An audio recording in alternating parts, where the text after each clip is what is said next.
It was a quiet afternoon in the jungle.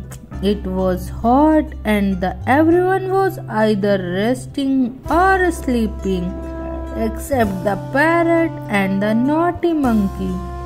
The mouse slept on a mat, the owl dozed on a branch, the parrot was painting a picture, the naughty monkey was swinging from branch to branch.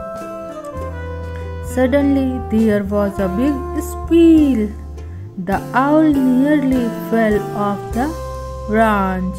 The parrot's painting got spoiled.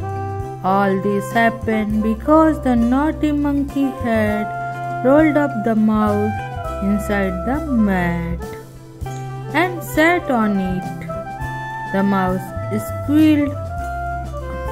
All the animals started scolding the naughty monkey.